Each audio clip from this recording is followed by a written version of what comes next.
Emilia Clarke revealed Thursday that she underwent 2 life-saving brain surgeries over the last 8 years to correct 2 different aneurysm growths.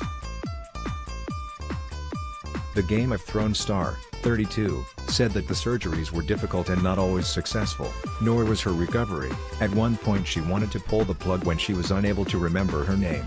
Get push notifications with news, features and more. Plus follow Clarke, sharing her story for the first time in an essay for The New Yorker, said that her health problems started in February 2011, soon after wrapping filming on the HBO show's first season. She was working out with her trainer in London when she felt a headache forming. My trainer had me get into the plank position, and I immediately felt as though an elastic band were squeezing my brain, she wrote. I tried to ignore the pain and push through it, but I just couldn't. I told my trainer I had to take a break. Somehow, almost crawling, I made it to the locker room. I reached the toilet, sank to my knees, and proceeded to be violently, voluminously ill.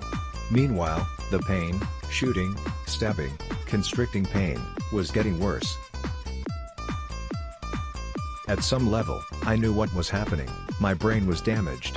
Clarke said she remembers a woman asking if she was okay, and then sirens as an ambulance came to rush her to the hospital. On her way there, a fog of unconsciousness limited her awareness, and she was sent for an MRI.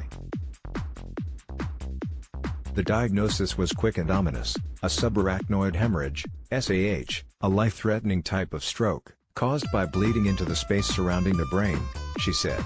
I'd had an aneurysm, an arterial rupture. As I later learned, about a third of SA patients die immediately or soon thereafter. For the patients who do survive, urgent treatment is required to seal off the aneurysm, as there is a very high risk of a second, often fatal bleed. If I was to live and avoid terrible deficits, I would have to have urgent surgery. And, even then, there were no guarantees. Related video: Emilia Clarke encourages young girls to pursue happiness and not worry about the haters. You do you. The 3-hour surgery was minimally invasive, Clarke said, and did not require opening up her skull. But the pain was unbearable when she woke up. She spent 4 days in the intensive care unit before spending another week and a half recovering. Clarke said that 2 weeks after surgery was an important marker to check her progress, but it did not go well, and she was unable to remember her name. I was suffering from a condition called aphasia, a consequence of the trauma my brain had suffered, she said. In my worst moments, I wanted to pull the plug. I asked the medical staff to let me die. My job, my entire dream of what my life would be, centered on language, on communication. Without that, I was lost. I was sent back to the ICU, and, after about a week, the aphasia passed. I was able to speak.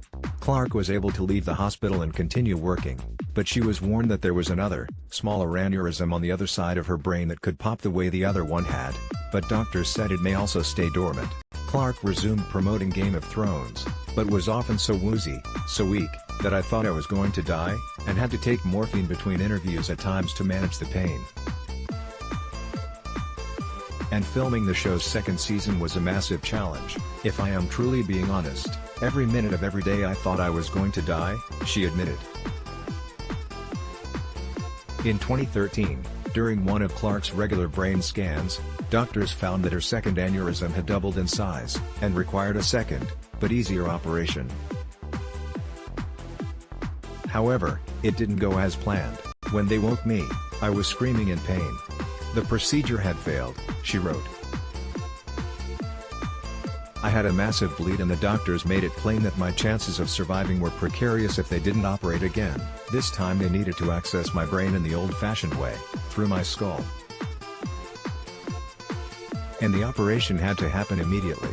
Clarke said that this recovery was even more painful than it had been after the first surgery. I spent a month in the hospital again and, at certain points, I lost all hope, she said.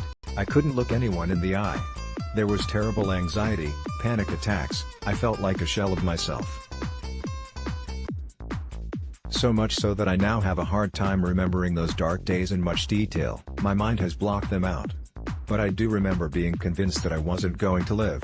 But Clarke's health steadily improved.